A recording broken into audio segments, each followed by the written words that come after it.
የተወደዳችሁና የተከበራችሁ ዛሬ ደግሞ ይዤላችሁ የቀረብኩት ተረት ተረት የመሰረት ወይንም የላምበረት በሚል የሚታወቅ ተረት ተረት ነው።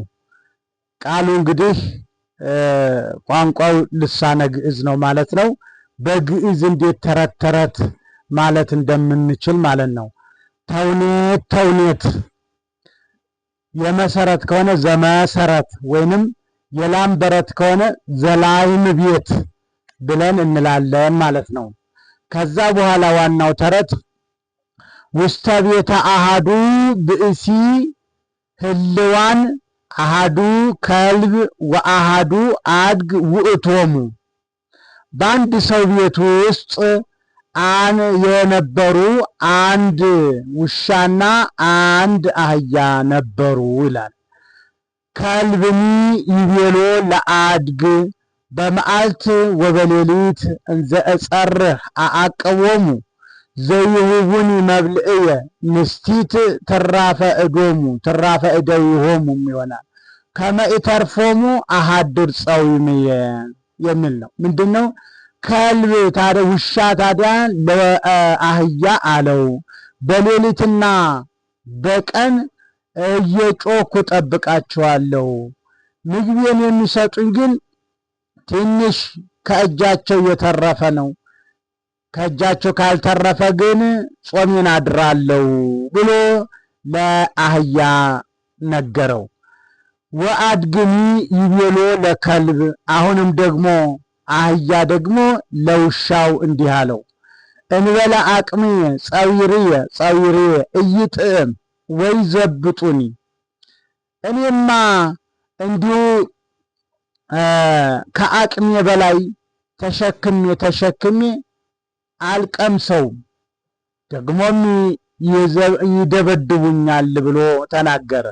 ወክልኤሆሙ ተማከሩ ወፂኦሙ ከመ ይሁሩ ሀበ ካልእ ሀገር።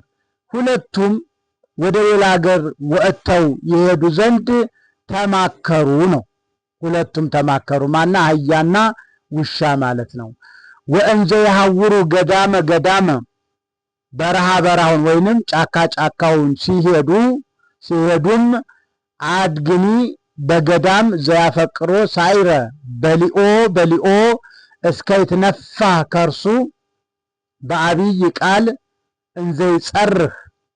አሁን አህያ በረሃ በረሃውን ገዳሙን ወይንም ጫካ ጫካውን ሲሄዱ የለመለመ ሳር የሚወደው ሰርዶ የሚባል ሳር አለ። ያንን አህያ በላ ሆዱ እስኪነፋ ድረስ በጣም በላ፣ ሆዱ እስኪነፋ ድረስ። ከዛ በኋላ በአብይ ቃል እንዘ ይጸርህ በትልቅ ቃል ማናፋት ጀመረ፣ መጮህ ጀመረ ይላል።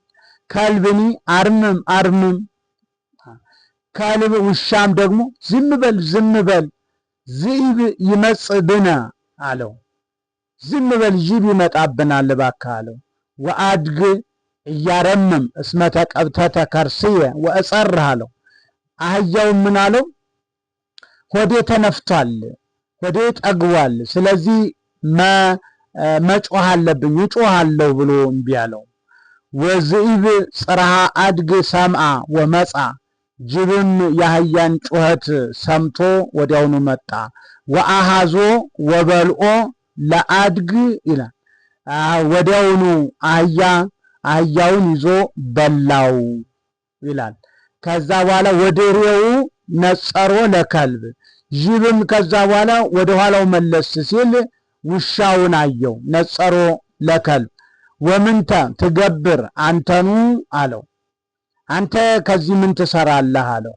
እንዘ ይቤሎ አንተ ከዚህ ምን ትሰራለህ ሲለው ወከልብኒ አወፅእ ልበ አለው።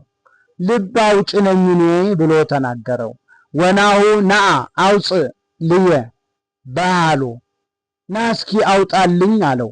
ወከልብ በሊኦ ልበ አድግ እግዚእየ ልብ አልዎ ከበላ በኋላ ጌታዬ ልብ የለውም አህያው አለው። ልብ እመሃሎ እይጸረ በቤትከ ልብማ ቢኖረው ባንተ መኖሪያ በቤትህ አይጮህም ነበረ፣ ልብ የለውም ብሎ ተናገረ። ሚጡ ተውኔትየ ወበመና ሆስሱ አፉየ ማለት ተረቴን መልሱ አፌን በዳቦ አብሱ ማለት ነው። እንግዲህ ከወደዳችሁ ሼር፣ ላይክ፣ ፎሎ በማድረግ ለብዙዎች እንዲደርስ አድርጉ። እኔም ደግሞ ካበረታታችሁኝ ብዙ አይነት መጻጽፎች እቀጥልበታለሁ ማለት ነው። እንዲሁም ደግሞ መጽሔተ ግዕዝ ዩቲዩብ ከፍቻለሁ። እዛም ገብታችሁ ሰብስክራይብ እያደረጋችሁ ሼር እያደረጋችሁ ሰፋ እንድታደርጉልኝ ሚዲያውን በአክብሮት እጠይቃለሁ። ይቆየን። በያላችሁበት ሰላም እግዚአብሔር ይብዛላችሁ።